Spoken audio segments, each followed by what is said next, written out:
houses of the Central Market Hall, and they were abandoned buildings. And there was a project to reuse the buildings, and finally, this mix of modern and old design was kept. And during the construction time, people of the city just started to call it the whale, because of its shape. And then finally the name got officialized, and we still call it the whale. That is today Central Commercial and Cultural Center. The so-called Petőfi Bridge. That is one of the that a bridge was rebuilt also again the Second World War. It is one of the most important bridges, a bridge that takes most of the traffic in the city.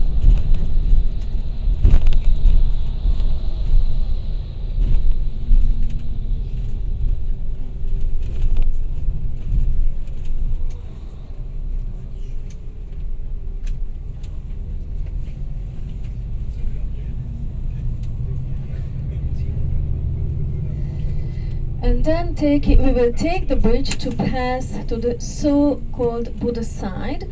Budapest, as you may know, is divided into two parts by the river Danube that comes from the southern part of Germany, from the Black Forest, and goes through 10 countries with 4 capital cities down to the Black Sea. The 4 capital cities are Vienna, Bratislava, Budapest, and Belgrade. And here, as it goes from the right to the left, from the north to the south, that is why the right bank is the Duna part, the left is the Pest side of the city. And now we are going to the Buda part. Distinguishing the two parts of the city, we can say that the Pest part, the flat part of the city, is more popular. And the Buda side, which is the hilly part of the city, is more residential, more posh, more elite part of the city, the chic part, while the Pest part is more, let's say, living. Most of the restaurants, most of the concert halls, theaters are on the Pest side. So maybe we can say that to live on the Buda side is nicer, but the Pest side is much more, let's say, comfortable or living part of the city. The Buda side is much more residential, and also Budapest is a city which has a very, very long history of more than 2,000 years. Though it's a very young city, it's less than 150 years old, at least as we know it today, as we call it today. Budapest will celebrate its 150th anniversary next year. As we know it, it was created in 1873, and so in 2023 that it will celebrate its 150th anniversary. Though it's a very old city of a history of more than 2,000 years, its land was first inhabited by 2 important civilizations. First, the Celtics, and then the Romans lived on this land. And then came centuries of different migrations of different populations, and finally the Hungarians came onto this land end of the 9th century. They settled down here and started to create their state. And our first Christian king was Saint Stephen. When the Hungarians came onto this land, that was a very nomadic and pagan people.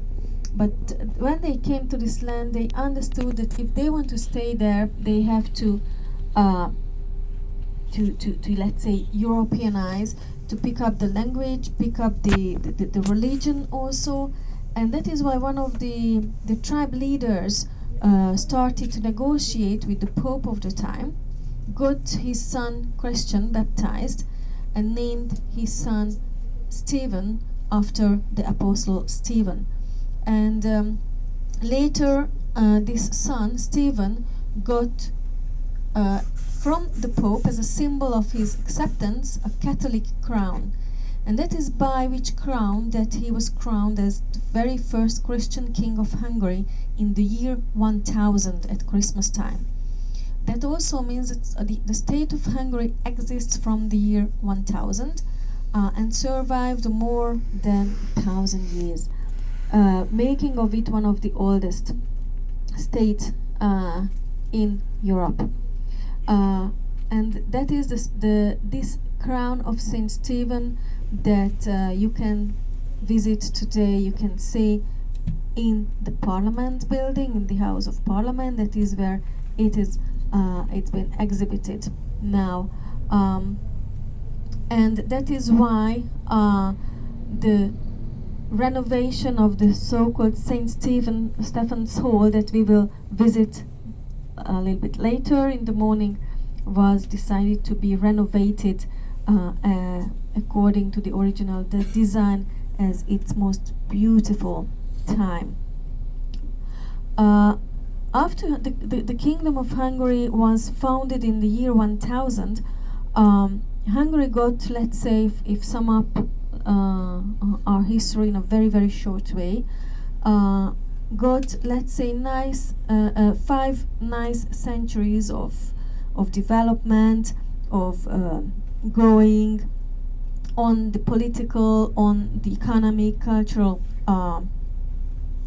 part. And we can say that one of the nicest period of our history was the time of the 15th century, the time of King Matthias. King Matthias was a Renaissance king. He had 2 wives, the second from Italian origins, and she brought with herself all the Renaissance culture made of his husband, Renaissance ruler, and Matthias built a beautiful, beautiful Renaissance palace on the castle hill.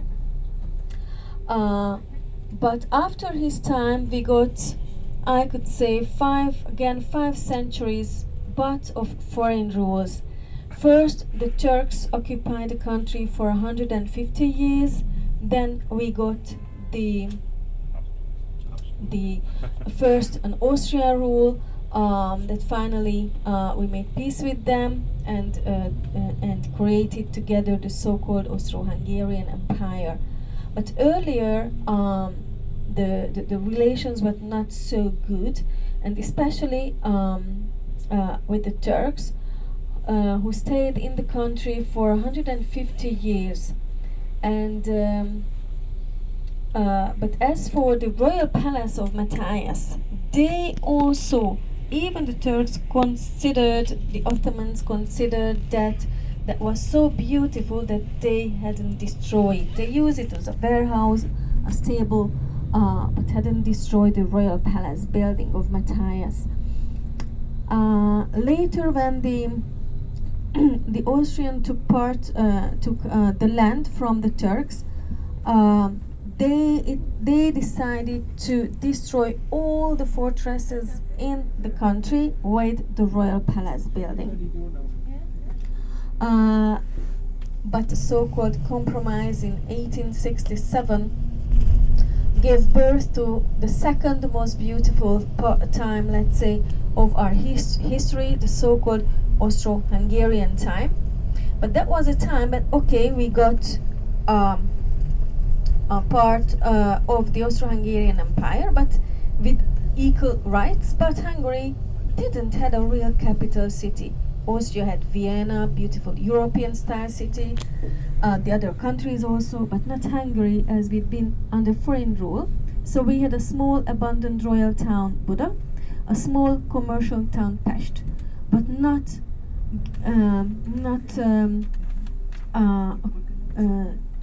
according to what the new country, the new time needed. That is why a few years later, in 1873, it was decided by uniting the two parts, Buda and Pest, creating Budapest, a new capital for Hungary, and a lot of construction works were launched at that time to make the city grow quickly to become equal to Vienna. That's when our parliament building was built.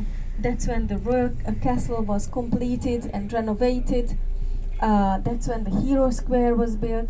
The Matthias Church rebuilt. So a lot of buildings that we know today come from that time. We can say that Budapest, as we know it today, comes from that time, the second half of the 19th century.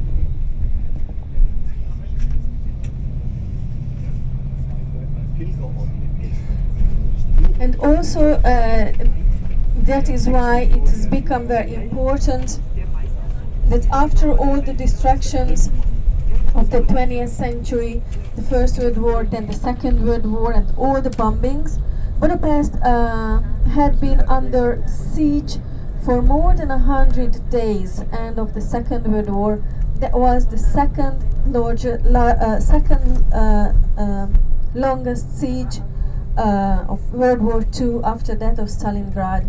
And Budapest was bombed from all parts, as Budapest was the last bastion of Hitler on the Eastern Front. He wanted absolutely to keep it. The Allied wanted absolutely to get it.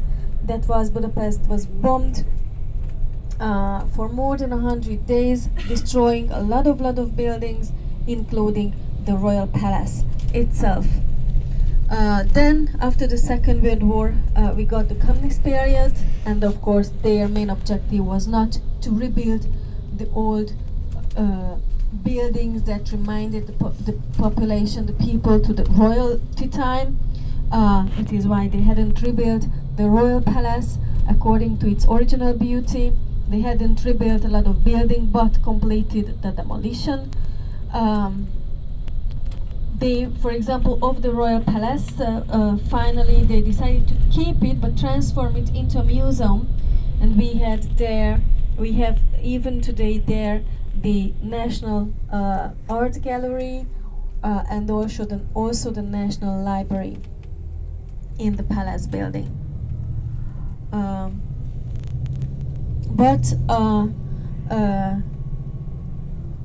Step by step, it was decided that in the so-called Haussmann program, that especially the Castle district, the Palace area, should be rebuilt, and also new museums and new parts to be built in the city to revive the capital of Hungary again. What you can see on the left-hand side is the so-called Royal Gardens Park, let's say, which is a nice park. From there also you can walk up, get up to the palace area, but there are some venues, small concert halls, exhibition halls, also that was also renovated roughly 10 years ago.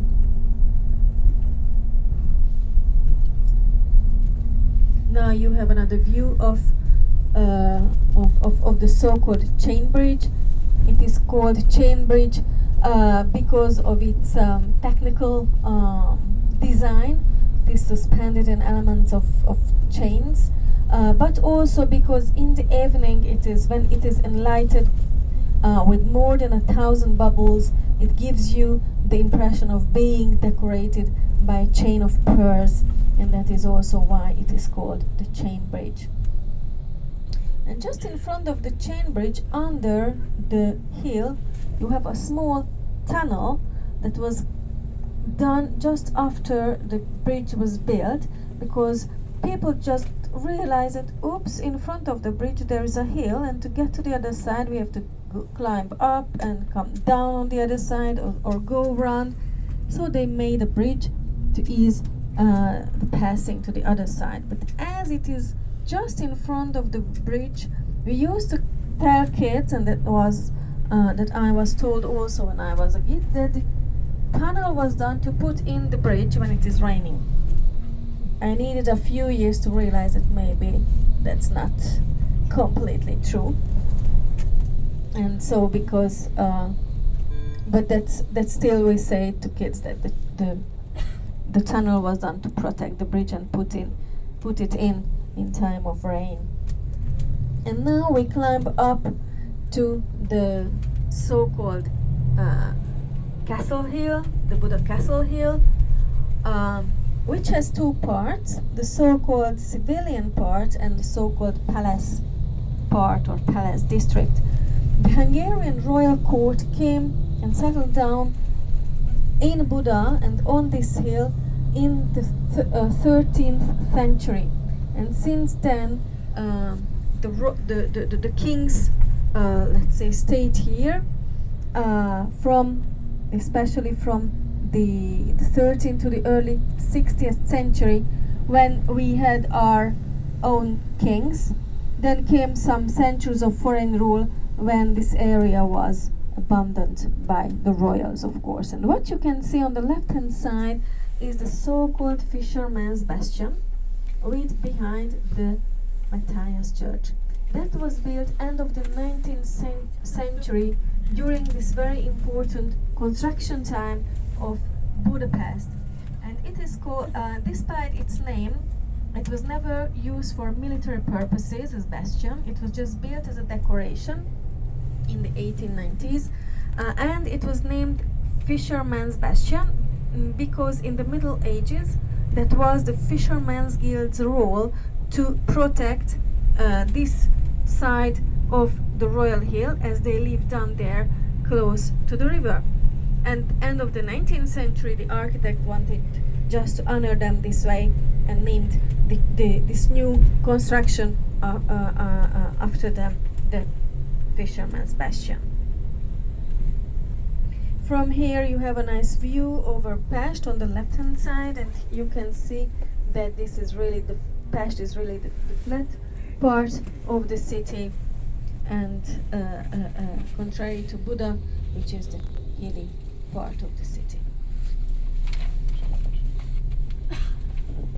And now in the castle district we have a lot of constructions and reconstructions.